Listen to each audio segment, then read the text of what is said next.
Do you sometimes feel like a content machine or like you need to be a content machine? I hear ya. Creating content is an important part of your organic marketing strategy. But what happens if you run out of ideas? What's up? This is Meliss and welcome back to the channel. I'm here with the info you need to get the results you want. Because today I want to talk about how to find inspiration when you are out of content ideas. And it is so common. Some of us really love creating content and we never run out of ideas, and others of us stare at a blank screen knowing that we have to spend time planning out our content, but we have no idea what to post about, and we've already talked about everything we can think of. Sound familiar? Let me know in the comments which one of those you are. Do you love creating content and you never run out of ideas?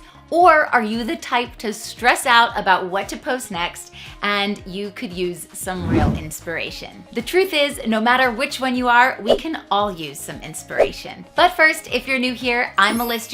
I'm an online marketing strategist and business growth expert to coaches and healers. My whole channel is about marketing, online business, mindset, and manifestation.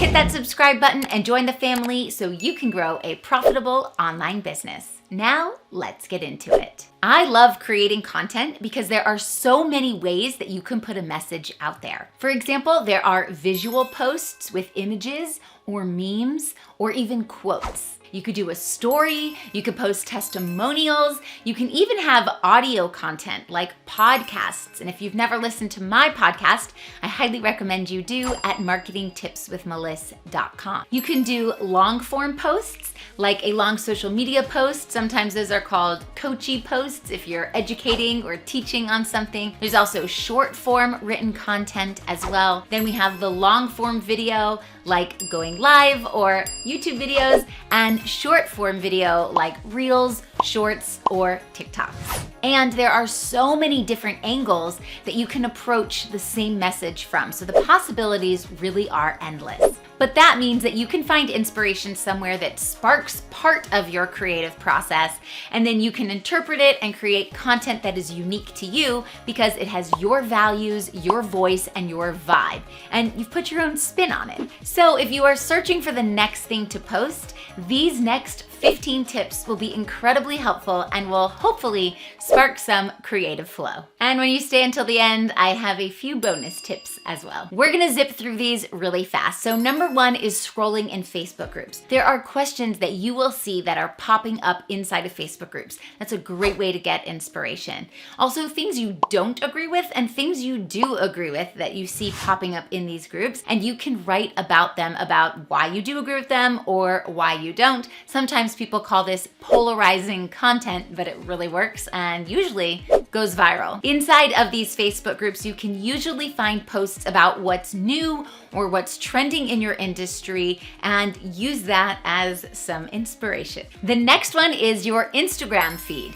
So you can read through some carousels, just scroll through those. You can watch some informative reels. You can see which hashtags are trending or which music is trending by scrolling at the bottom and clicking that up arrow inside of the Instagram app. Next is positive quotes. You can do a Google search for positive quotes and see what comes up, and then you go down this rabbit hole path of everything that excites you and lifts you up and inspires you. Number 4 is Amazon books. You can actually scroll through the titles of these books and you can follow the content that you enjoy from certain authors, especially if they are figures, head figures in your niche. So that's a great way to grab some information and spark some creative juices flowing inside of Amazon books. Pinterest is a great search engine. People think it's a social media app, but it's actually a search engine, and every single niche is represented there. So you can see what's most popular by scrolling through the pins,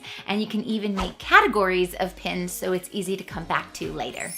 Hey, before we continue, do me a favor and go ahead and tap that like button right now because it lets me know that you find value in my content. It really makes a huge difference, and then I know to make more of these types of videos for you in the future. Many thanks. I'm so grateful for you. Now let's hop back in. Speaking of YouTube, YouTube is also a search engine. You can build a library of content there if you're growing your own YouTube channel, but what's really cool is there are millions of people growing a YouTube channel. So you can use that to your advantage and you can see what's trending or what's most popular by using the search bar and see what's suggested, things that are popping up. That's usually what most people are searching for, which means there is a need to fill that type of content. Blogs are another way to get inspiration. So just reading blog titles or parts of blogs is a really good way to do this. So for example, you can read a paragraph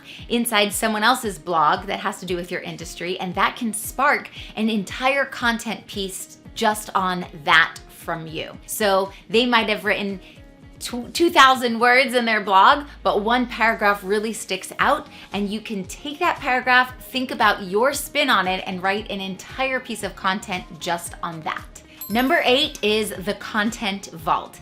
Now, I know that sparking ideas can sometimes be a challenge, and that's why I recommend getting inspiration from my content vault. The ultimate social media content vault is filled with 5,102 post sparks, story and reels ideas, lead magnets, and a whole lot more. It's super affordable right now, so I'll drop that link in the description below. Next is answerthepublic.com. Basically, you put keywords in the search bar there and you see what questions are being asked about your specific topic, and it's very recent data that's pulled up based off what everyone else is searching for. Next is podcasts. You can scroll podcast episode topics or listen to a few that you enjoy and then pull out what really stood out. You can talk about that podcast episode in your piece of content or give your own spin on it and spark a whole new idea that you can write on. Number 11 is books.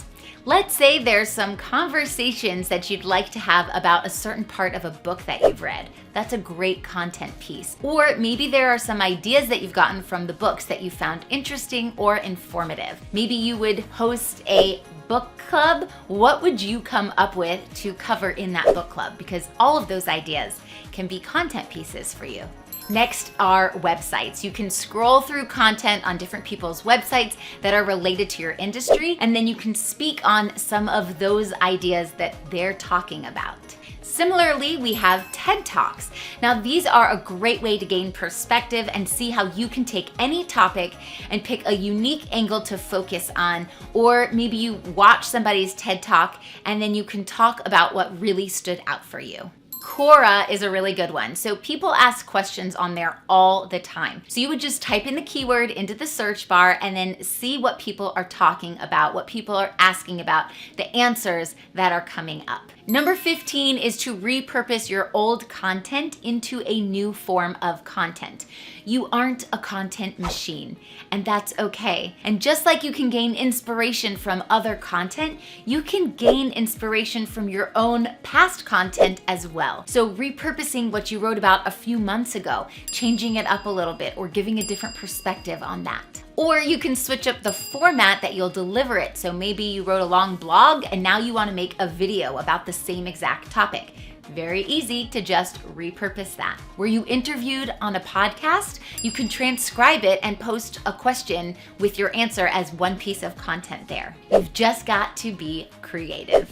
So I told you if you stayed till the end, I'd give you a few bonus tips, and here they are. My first bonus tip is to create content when you do feel inspired. The whole point of this is when you have inspiration flowing from you, it's very easy to create content. So that's when you should sit down and create it. So on the days when you're not feeling inspired or you're feeling less inspired, that's when you can pull from everything you've already created when you were in the flow. Sometimes we just don't have anything else to give. So instead of focusing on how we can burn ourselves out by doing all the things we're supposed to do, let's just work smarter, not harder.